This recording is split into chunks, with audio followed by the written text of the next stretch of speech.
तो आइए मेरे दोस्तों,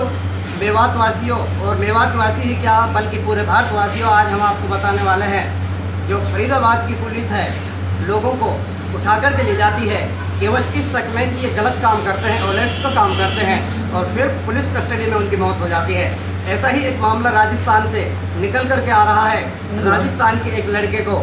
जिनका नाम सैकुल था और जो दिल्ली पुलिस की तैयारी कर रहा था और अपनी ग्रेजुएशन पूरी कर रहा था अलवर में रह करके, केवल उसको इस के आधार पर उठा लिया जाता है कि ओलेक्स का काम करता है, जबकि वो एक साफ सुथरा और उनके ऊपर ज़िंदगी में भी कोई केस उनके खिलाफ किसी भी पुलिस चौकी में थाने में कोई दर्ज नहीं है,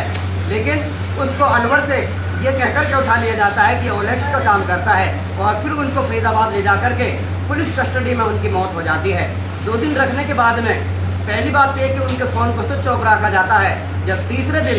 उनके फ़ोन को खोला जाता है तो तब उनके माँ बाप को पता चलता है कि हमारा बेटा जो है कहाँ गया। तो पुलिस वाले उनको बताते हैं कि तुम्हारा लड़का जो है फरीदाबाद के अंदर है और फरीदाबाद आ जाओ। तो जब वो फरीदाबाद जाते हैं पुलिस वाले, जबकि वो लड़का निर्दोष था, उनका कोई ऐसा कसूर नहीं था,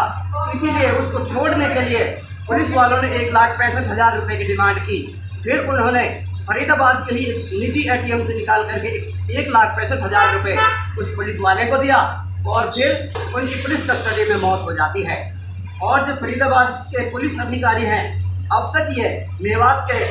कम से कम 5 या 6 लोगों की कस्टडी में मौत कर चुके हैं। तो सरकार से हमारी यही अपील है कि इस अधिकारी के खिलाफ सख्त से सख्त कार्रवाई की जाए, जिसको कम से कम उम्र कैद की सजा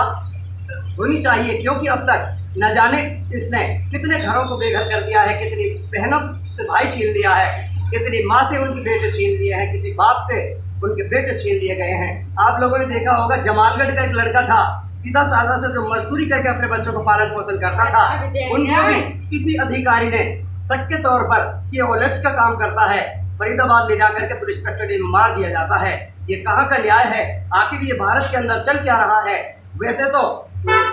हमारे प्रधानमंत्री मोदी बाहर देशों में जा करके कहते हैं कि लोकतंत्र खाते हैं, लोकतंत्र पीते हैं और लोकतंत्र की बात करते हैं, लोकतंत्र हमारी रगों में है। लेकिन ये लोकतंत्र यहाँ धरातल पर नजर क्यों नहीं आता कि एक मुसलमान को केवल इस वजह से मार दिया जाता है कि मुसलमान इस देश का नागरिक नहीं है, कि मुसलमान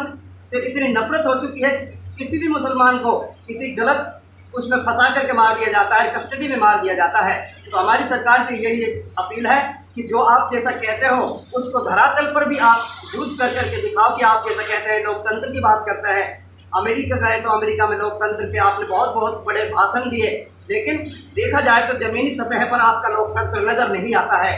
और अब तक 4-5 लोगों को, मेवात के लोगों को ऐसे ही इस अधिकारी के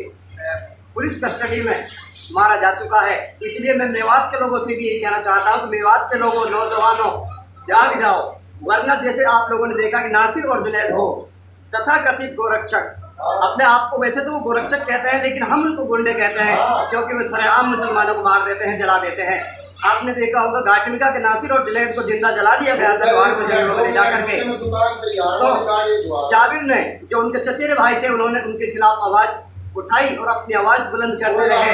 लेकिन पुलिस ने उनको भी झूठे उन पर मुकदमे लगा करके जेल के अंदर डाल दिया गया। और तकरीबन 3 महीने के बाद वो आए, जब टावर पर चढ़े थे, जाबिर ने चिल्ला करके कहा था कि मेवात के लोगों जाग जाओ, वरना आप ये मत समझना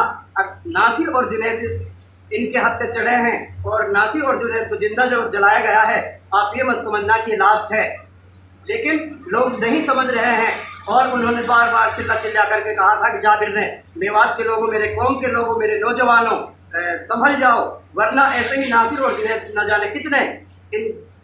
तथाकथित गोरक्षकों के और पुलिस प्रशासन जो भ्रष्ट अधिकारी हैं, इनके हाथ पे चढ़ सकते हैं। और जैसा कि आपने देखा कि उनसे पीछे 3 ऐसे ही वाक़ये हो चुके हैं।